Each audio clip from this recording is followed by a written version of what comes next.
ఆ రోజున స్వర్గీయ ఎన్టీ రామారావు ఒక మాట చెప్పాడు. ఈరోజు జాతి అహంకారానికి, తెలుగువాడి ఆత్మగౌరవానికి ఢిల్లీ కింద నిలబడి జీ హుజూర్ అని పెట్టే తెలుగువాడి ఆత్మగౌరవంతో పుట్టినటువంటి ఒక పార్టీ ఈరోజు ఆంధ్రప్రదేశ్ రాష్ట్రంలో పుడితే, ఆ పుట్టినటువంటి పార్టీకి వరుణ దేవుడు కూడా సహకరించి వర్షాన్ని కురిపించాడు. కాబట్టి ఆంధ్రప్రదేశ్ రాష్ట్రంలో తెలుగుదేశం పార్టీ అధికారంలో రాబోతుందని చెప్పాడు. ఈరోజు ఏలూరు గడ్డ మీద నుంచి నేను చెప్తున్నా, ఈరోజు వర్షంలో వరుణుడు మమ్మల్ని ఇబ్బంది పెట్టినా, ఎన్ని వందల అడ్డంకులు సృష్టించినా, పోలీసులు నిర్బంధాలు సృష్టించినా, ఈ రోజు ఇక్కడికి వచ్చినటువంటి ప్రతి దళిత, క్రైస్తవ, ఆదివాసీ బిడ్డ ఈ రోజు రాష్ట్రంలో దళిత బహుజన శంకారావం ద్వారా రాజ్యాధికారానికి ఒక సభ ఏలూరు నుంచి స్టార్ట్ అయింది. అది తెలుగుదేశం పార్టీ లాగా భారతదేశ చరిత్ర మారుస్తుంది అని అయితే సభ నుంచి నేను అందరికీ తెలియజేస్తున్నా. ఈరోజు ఈ సభా వేదిక మీద ఉన్న ప్రతి ఒక్కళ్ళు ఒక నిప్పు కణిక. తెలంగాణ రాష్ట్రం నుంచి రెంజల రాజేష్, ప్రశ్న రావణ్, క్రాంతి, నేతల్ నాని మామూలు బుల్లెట్లు కాదు ఇవి. బుల్లెట్లు మామూలు బుల్లెట్లు కాదు. బుల్లెట్ ఎప్పుడు వచ్చిందా కాదు, దిగిందా లేదా అనేది కావాలని చెప్పేటువంటి యువ నాయకత్వం రెండు రాష్ట్రాల్లో కూడా ఈరోజు ఏలూరులో పురుడు పోసుకుంది సోదరులారా.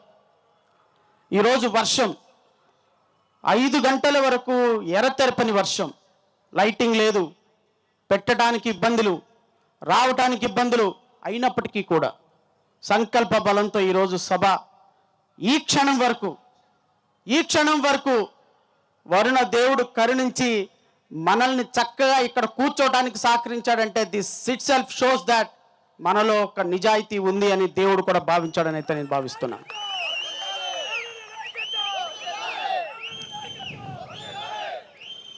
అప్రస్తుతమైన నేను ఒక మాట చెప్తా. భారతదేశ చరిత్రలో అలాంటి తెలంగాణ ఉద్యమం మొదలైంది కేవలం 13 మందితోటే. నేనైతే ఈ వేదిక నుంచి ప్రకటిస్తున్నా, 13 మందితో మొదలైన తెలంగాణ ఉద్యమం రాష్ట్రంలో రాజ్యాధికారాన్ని 10 సంవత్సరాల పాటు ఏలితే 13,000 మందితో మొదలైనటువంటి ఈ రాజ్యాధికార సభ అతి కొద్ది రోజుల్లో ఆంధ్రప్రదేశ్ రాష్ట్రంలో రాజ్యాధికారాన్ని కొల్లగొట్టబోతుంది అని అయితే మాత్రం మీకు తెలియజేస్తున్నా. వేదిక మీద ఉన్నటువంటి పెద్దలు, దైవ సేవకులు, వేదిక ముందున్నటువంటి వాళ్ళు, ఇళ్లల్లో కూర్చొని, టీవీల్లో కూర్చొని రేపొద్దున నా స్పీచ్ వినేటువంటి వాళ్ళు, ఇప్పుడు వింటున్న వాళ్ళు, మీ అందరికీ ఒక మాట చెప్తున్నా. ఈరోజు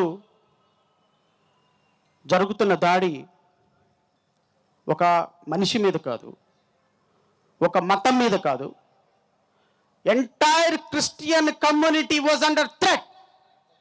ప్రతి దైవ సహాయకుడు, ప్రతి చర్చి కూడా ఈరోజు థ్రెట్లోనే ఉంది. నేను ఈ వేదిక నుంచి చెప్పడానికి సిగ్గుపడుతున్నా. డాక్టర్ బాబాసాహెబ్ అంబేద్కర్ రాసిన రాజ్యాంగంలో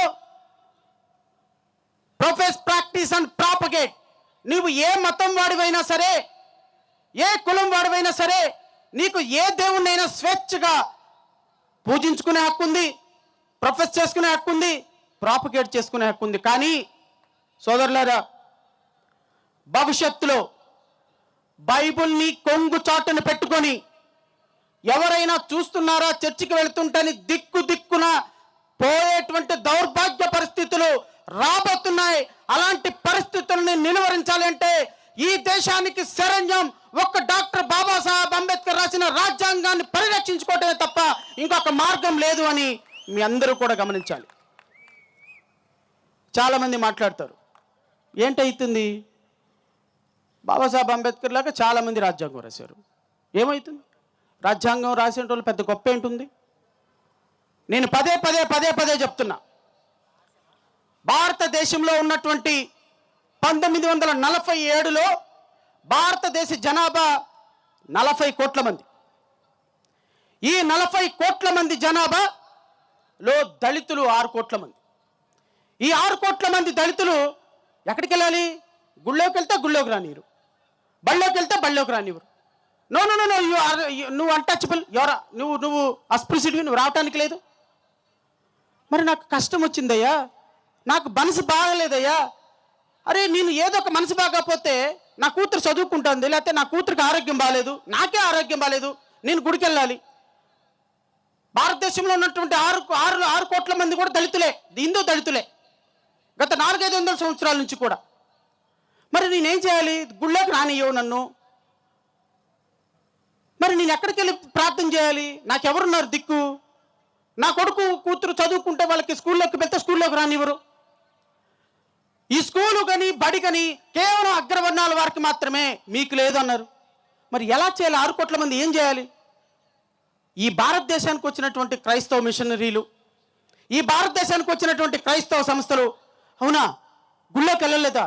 రాబోయే నా చర్చి ఉందిరా నీకోసం, రా నా చర్చిలోకి వచ్చి ప్రార్థన చేసుకో, దేవునికి ప్రార్థన చేసుకో, మోకాళ్ళ ప్రార్థన చేసుకో, నీకేం కావాలో అది ప్రార్థన చేసుకో.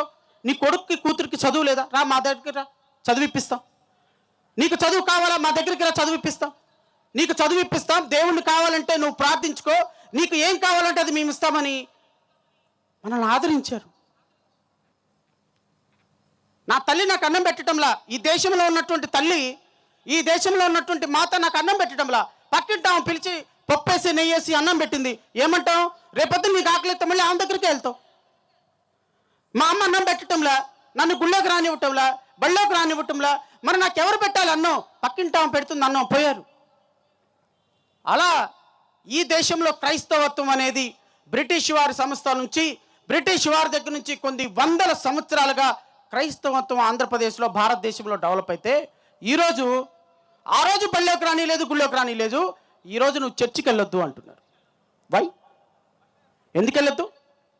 ఆ రోజు నువ్వు చర్చికి గుళ్ళోకి రానివ్వలేదు, ఈరోజు చర్చికి పోతే నువ్వు హిందువు కాదు, చర్చికి పోతే నువ్వు క్రైస్తవుడు అంటున్నారు. నీకు హక్కులు లేవంటున్నారు, నీకు రాజ్యాంగ హక్కులు లేవంటున్నారు. 1950 అని ఒక ప్రెసిడెన్షియల్ ఆర్డర్ పెట్టారు. Profess and practice and propagate అని డాక్టర్ బిఆర్ అంబేద్కర్ రాసిన రాజ్యాంగానికి తూట్లు పరుస్తూ ఈరోజు నువ్వు బళ్ళోకి రావద్దు, గుళ్ళోకి రావద్దు అంటే 1947లో ఈ భారతదేశంలో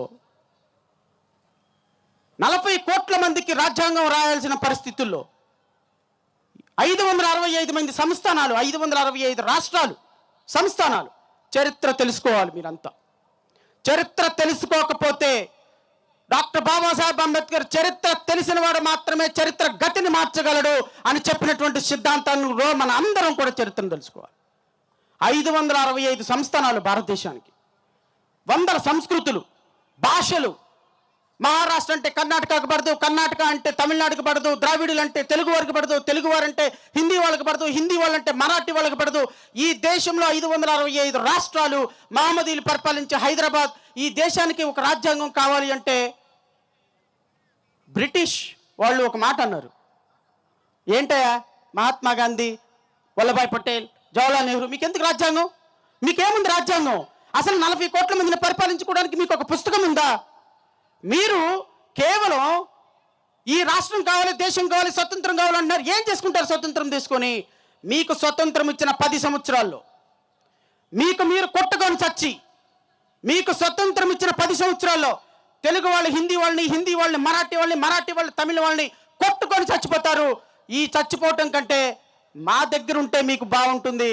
10 సంవత్సరాల్లో మా కాళ్ళ దగ్గరకు వచ్చి, జీ హుజూర్ మమ్మల్ని క్షమించండి, మాకు రాజ్యాంగం లేదు, మేము పరిపాలించుకోలేం, ఈ కుల మత భేదాలు మేము తట్టుకోలేం, మమ్మల్ని మీరే పరిపాలించండి, మా కాళ్ళ దగ్గరకు వస్తారు అని బ్రిటిష్ వాళ్ళు ఛాలెంజ్ విసిరినప్పుడు సోకాల్డ్ ప్రధానమంత్రి పోస్టు కోరుకునే నెహ్రూ, సోకాల్డ్ ప్రధానమంత్రి కోరుకునే జవహర్లాల్ నెహ్రూ, వల్లభాయ్ పటేల్, లేకపోతే ఈ రాష్ట్రానికి, ఈ దేశానికి ప్రెసిడెంట్ అవ్వాలనుకున్నటువంటి బాబు రాజేంద్ర ప్రసాద్, ఎవరికి పడితే వాడు పదవులు కావాలి కానీ 40 కోట్ల మంది భవిష్యత్తును నిర్దేశించే రాజ్యాంగం గురించి కానీ, 6 కోట్ల మంది అస్పృశ్యులను నిర్దేశించే రాజ్యాంగం కానీ ఎవడు ఆలోచించలా.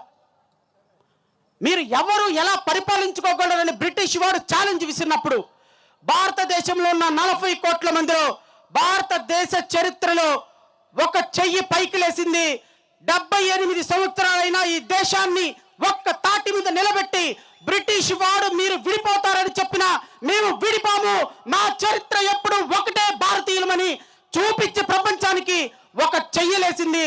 డాక్టర్ బాబాసాహెబ్ అంబేద్కర్ రాసిన రాజ్యాంగమే ఈ ప్రపంచానికి మూల కారణంగా నిలబడింది. ఎందుకు రాజ్యాంగం అంటే అంత గొప్ప? ఎందుకంటే నువ్వు ఏ దేశం వెళ్ళినా, 204 దేశాల్లో ఏ దేశం వెళ్ళినా భారతీయతకి ఒక ప్రత్యేకమైన గుర్తింపు తెచ్చింది డాక్టర్ బాబాసాహెబ్ అంబేద్కర్ రాసిన రాజ్యాంగంలో స్వేచ్ఛ అనేటువంటి ఒక పదం. స్వేచ్ఛ లేకపోతే మనిషి మనుగడ లేదని 80 సంవత్సరాల క్రితం రాసిన మహనీయుడు ఆ రోజే గమనించాడు. కాబట్టి ముస్లిమ్సా? All are equal before law, అందరు సమానమే. మరి ముస్లిమ్స్ 4 పెళ్లిళ్ళు చేసుకోవచ్చు, హిందువులు ఒక్కలే పెళ్లి చేసుకోవచ్చు. ఎట్లా? ముస్లిమ్స్కి 4 పెళ్లిళ్ళు వద్దు, ఒక పెళ్లి అని రాస్తే ముస్లిమ్స్ అంటారు ఈ దేశం మాది కాదు, 400 సంవత్సరాలు 1000 సంవత్సరాల నుంచి వస్తున్న మా సంస్కృతిని రాజ్యాంగం గుర్తించేది కాబట్టి ఈ దేశంలో మేము ఉండడం వెళ్ళిపోతామంటారు. ముస్లిమ్స్ మనోభావాలు గుర్తించాలి, హిందువుల మనోభావాలు గుర్తించాలి, సాహిత్యుల మనోభావాలు గుర్తించాలి, ఈ దేశంలో 565 సంస్థానాల్లో ఉన్న వ్యవస్థను గుర్తించాలి. ఇలాంటి వ్యవస్థ మొత్తాన్ని గుర్తించి అద్భుతమైనటువంటి పుస్తకం రాసిన మహనీయుడి యొక్క గొప్పతనం వల్లే ఈరోజు భారతదేశ చరిత్ర ప్రపంచ దేశాల్లో వెలసిల్లుతుందని ఎప్పటికరా మీకు అర్థమవుతాయి బత్తాయిలు? ఎప్పటికి అర్థమవుతాయి మీకు? ఎప్పటికి అర్థమవుతాయి మీకు?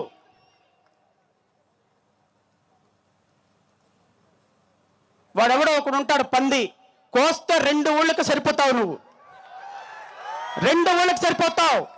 నేను ఈ వేదిక నుంచి చెప్తున్నా, వాడెవడో హమారా ప్రసాద్,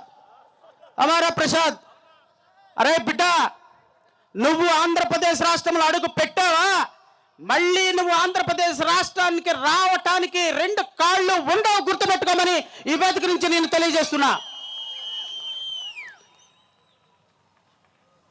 వాడికి పోటీ పడేటువంటి ఇంకో పంది ఉంది ఇక్కడ. ఆ పంది పేరు రఘురామకృష్ణం రాజు. నేను ఈ వేదిక నుంచి చెప్తున్నా, మిస్టర్ రఘురామకృష్ణం రాజు, నేను లిల్లీ పుట్టే. ఎందుకంటే కోస్తే 3 ఊళ్ళకి సరిపోయే నీ ముందు ఎవడైనా లిల్లీ పుట్టేరా బొగడం? ఎవడైనా లిల్లీ పుట్టే. నీకు ఛాలెంజ్ చేసి చెప్తున్నా, ఈ వేదిక నుంచి నీకు ఛాలెంజ్ చేస్తున్నా. నువ్వు దమ్ము ధైర్యం ఉంటే, అరే నువ్వు సూట్ వేసుకోరా ఒక్కసారి, నేను చూస్తా నీకు. నువ్వు సూట్ వేసుకో. భీమవరంలో ఉన్న క్లాత్ మార్కెట్లో మొత్తం బట్టలు కొన్నా కూడా నీకు సూట్ సరిపోదు. భీమవరంలో ఉన్న క్లాత్ మొత్తం కొన్నా కూడా నీకు సూట్ సరిపోదు. నువ్వేంట్రా సూట్ గురించి మాట్లాడుతున్నావు? I'm very sorry to say. ఎందుకంటే లిల్లీ పుట్టు లాంటి నువ్వు నన్నంటే నేను అడవి పందాన్ని నిన్నానా? కొవ్వు పట్టిన పందాన్ని నిన్నానా? 2 మేకుల దేవుడా, 2 చెక్కల దేవుడా, 2 మేకుల దేవుడా, రేపటి నుంచి దళిత క్రైస్తవ సమాజం మీద కానీ క్రైస్తవ సోదరుల మీద కానీ నీ మాట నోట్లో నుంచి వచ్చిందా, నీ నాలుక కోసి పిఠాపురంలో పవన్ కళ్యాణ్కి బహుమతిగా ఇస్తాను ఈ వేదిక నుంచి ప్రకటిస్తున్నాను నేను.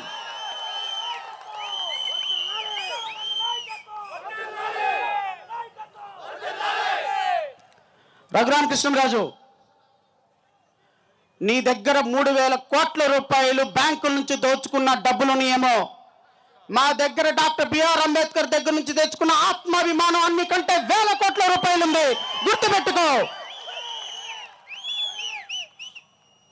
నీ దగ్గర అమ్మా బాబుల దగ్గర నుంచి తీసుకొచ్చుకున్న తోకలు ఉన్నాయేమో పేర్లు, మా దగ్గర తోకలు కాదు, టన్నుల ఆత్మ.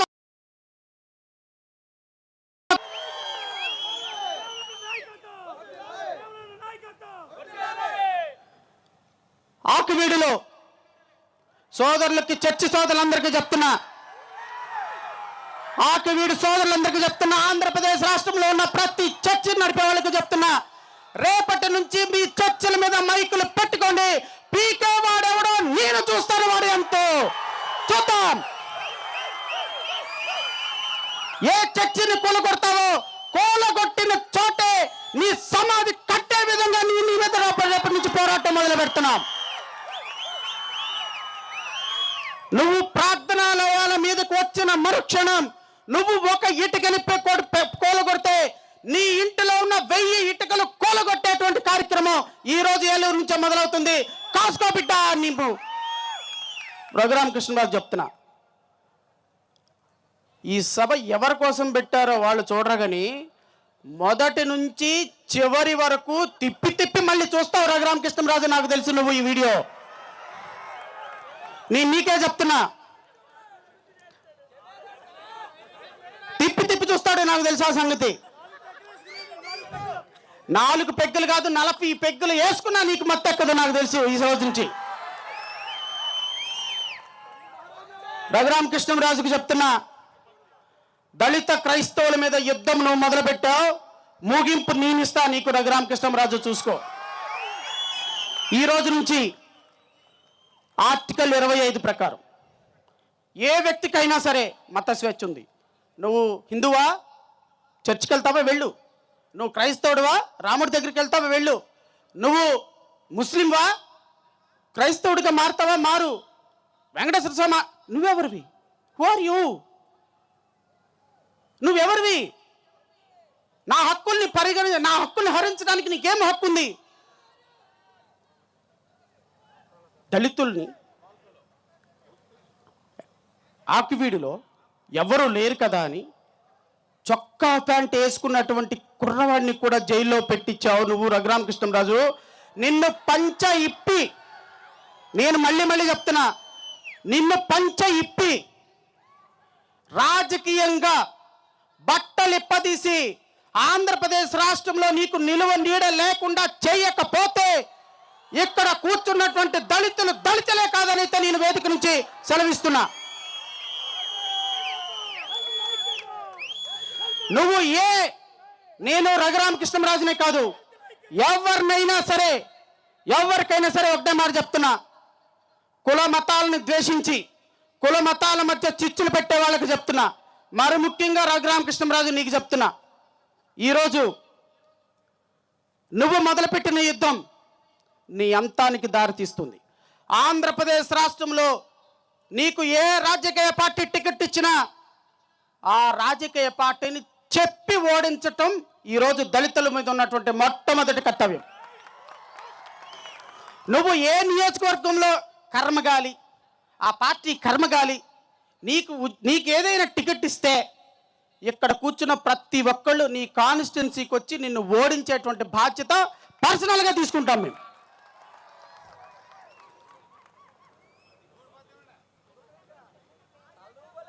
సోదరులారా, ఇది ఆత్మగౌరవం కోసం పోరాటం. మీకు ఒక మాట చాలా బాగా గుర్తుంటుంది. ఆత్మగౌరవం కోసం చేసే పోరాటంలో మనది తొలి దశ పోరాటం. ఈ తొలి దశ పోరాటంలో ఓటమి గెలుపు ఉండదు, ప్రారంభం మాత్రమే ఉంటుంది. మంచో చెడ్డ నాకైతే తెలియదు, కానీ నాకు అత్యంత ఇష్టమైనటువంటి మాట మన తమిళనాడు విజయ్ నోట్ నుంచి ఎప్పుడు మొన్న వచ్చింది. I felt very happy. A line is always a line. A line is always a line. There are so many jackals and animals in the forest, but there will be only one line. Only one line. But the line will not be afraid of anything. అడవి మొత్తానికి ఒకటే పులి ఉంటుంది. దళిత జాతి మొత్తంలో పులులు ఉన్నాయి. గుర్తుపెట్టుకో, రాబోయే కాలంలో ఈ రాష్ట్రంలో రాజ్యాధికారాన్ని ఛేదించేటువంటి ఒక అద్భుతమైన ప్రణాళిక ఖచ్చితంగా జరుగుతీరుతుంది. ఈరోజు నేను ఈ వేదిక నుంచి ఒక 33 డిమాండ్లు రాష్ట్ర ప్రభుత్వానికి సమర్పించబోతున్నా. ప్రతి క్రైస్తవత్వం, ప్రతి ఒక్క క్రైస్తవ సమాజం, ప్రతి ఒక్క దళిత సమాజం, ప్రతి బహుజన సమాజం, ప్రతి ఆదివాసీ సమాజం ఈ డిమాండ్లని ఖచ్చితంగా ప్రభుత్వం ఒప్పుకొని తీరాలి. అఫ్కోర్స్ ఈరోజు వర్షం కారణంగానో లేకపోతే ఇంకా మరీ ఇతర కారణాల ద్వారానో మన సభ అనుకున్న రీతిలో సక్సెస్ కాలేదని కొంతమంది అనుకోవచ్చు. నేనైతే చెప్తున్నా, ఇక్కడికి వచ్చిన ప్రతి ఒక్కళ్ళు ఒక్కళ్ళు ఈ సభ రాష్ట్ర చరిత్రలో ఒక సువర్ణ అధ్యాయంగా మిగిలే విధంగా మీరు ఇక్కడ కొట్టినటువంటి ప్రతి చప్పట్లు రాష్ట్రం గుండెల్లో నిప్పు కణికలై మెదురుతాయని అయితే మాత్రం నేను చెప్పదలుచుకున్నా. 2029 మన ముందున్నటువంటి అసలైన సవాలు. చాలామంది దైవ సేవకులు దేవుని నామం పేరిట ఎవరు కొట్టేస్తామయ్యా, వేసై జగన్కి ఓట్లు మొత్తం, పాస్టర్లు అందరూ ఆర్దన ప్రార్థనలు. ఎవరు వచ్చారు ఇప్పుడు మీకు? జగన్మోహన్ రెడ్డి వచ్చి మిమ్మల్ని కాపాడా? వేసై తెలుగుదేశం పార్టీకి ఓట్లు, అటు తెలుగుదేశం పార్టీకి గుద్దేశం, ఇటు వైసీపీకి గుద్దేశం. ఇప్పుడు ఎవరైనా చర్చి పడగొడుతుంటే ఎక్కడికి వెళ్తున్నావు? ఎమ్మెల్యే గారి దగ్గరికి వెళ్తే నన్నేం చేయమంటారయ్యా? ఎవరికి ఓటేసి ఎవరి కింద బానిసలాగే మిగులుతాం?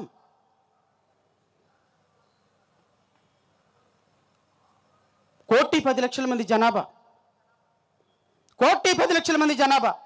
రఘురామకృష్ణరావు సామాజిక వర్గం మ్యాక్సిమం ఉంటే మ్యాక్సిమం 45 లక్షలు ఉంటుంది. దళితుల ఓట్లు నాకు అవసరం లేదు పా, క్రైస్తవుల ఓట్లు నాకు అవసరం లేదు పా అని ఒక వ్యక్తి అన్నాడు అంటే నీవు బతికున్న శవంతో సమానం అని అయితే నేను ఈ వేదిక నుంచి చెప్పదలుచుకున్నా. ఇంకా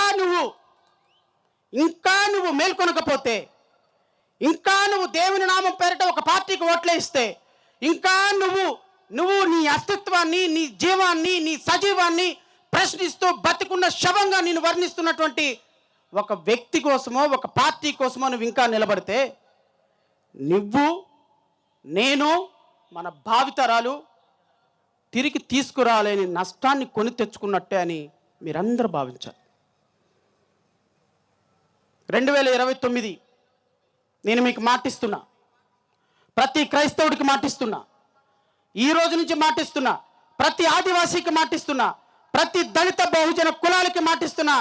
ఈ రోజు నుంచి ఆంధ్రప్రదేశ్ రాష్ట్రంలో దళిత కుటుంబానికి కావచ్చు, దళితులకు కావచ్చు, క్రైస్తవులకు కావచ్చు, ఆదివాసీలకు కావచ్చు, కష్టం అంటే ఫస్ట్ వచ్చేటువంటి అన్నా కష్టం అంటే జడా శ్రావణ్ కుమార్ మీ కష్టాన్ని తీసుకోవడానికి ముందుకు వచ్చాడు.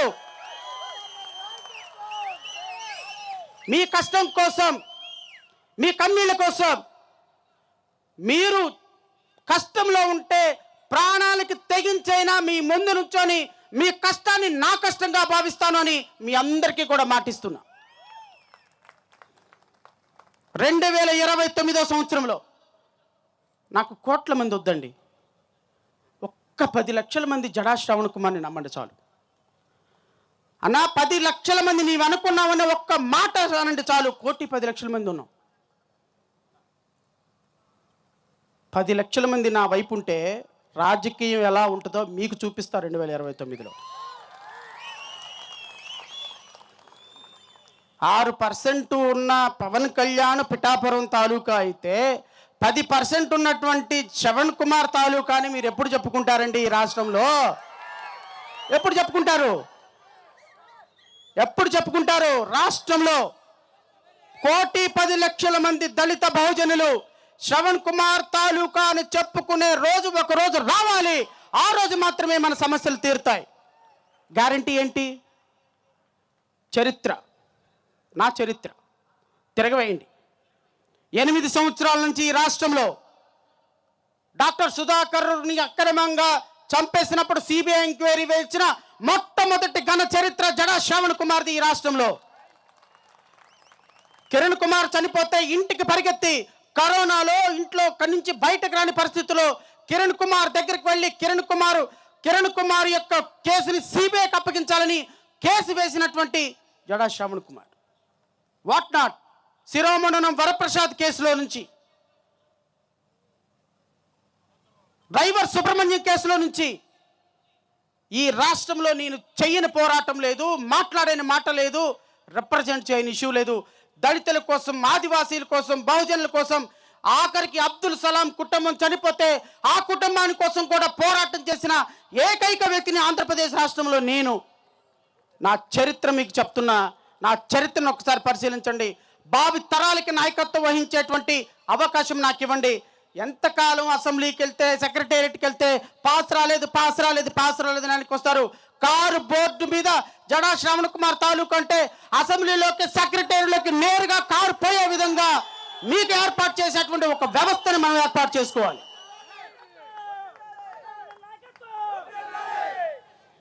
చర్చి కూల్చారా? ఎవరికి చెప్పుకోవాలి? తెలీదు. ఎవరింటారు? తెలీదు. పాస్టర్ గారి మీద కేసు పెట్టారా? తెలీదు. దళితుడిని ఉన్నను చంపేసి పూడ్చిపెట్టేశారా? తెలీదు. దళితుడిని ఉన్నను తీసుకెళ్ళి లాకప్ డెత్ చేశారా? ఎవరికైనా చెప్పాలా? ఎవరుంటారు? ఒక తలుపు 2029లో రాష్ట్ర శాసనసభలో జడా శ్రావణ్ కుమార్ ఉప ముఖ్యమంత్రి అనే తలుపు మీకోసం తెరిచి ఉండే రోజు ఒక రోజు వస్తుంది. ఆ రోజు కోసం మీరందరూ కూడా వేచి చూడండి. I'm very confident. ఎందుకో తెలుసా? అరే 10th క్లాస్ చదివిన నువ్వు ఉప ముఖ్యమంత్రి అయితే జడ్జి చదివిన నేను ఉప ముఖ్యమంత్రి అవడానికి తప్పే ఉంటుందయా? నీ మాట అబద్ధం, పాట అబద్ధం, డైలాగ్ అబద్ధం, డాన్స్ అబద్ధం, కాస్ట్యూమ్ అబద్ధం.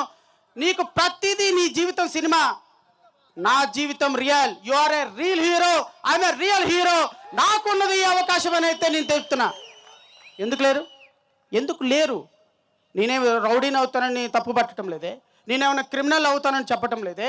నేను ఈ రాష్ట్రానికి ముఖ్యమంత్రి కావాలి, ఉప ముఖ్యమంత్రి కావాలి. నా జీవితంలో నా పిల్లలకి, నా బడుగు బలహీన వర్గాల ప్రజలకి కష్టం వస్తే ఆ కష్టం కోసం నేను ఉంటానని చెప్పడానికి నాకు అది పదవి కావాలి అని అనగటం తప్పు కాదే? ఇదేం తప్పు కదా?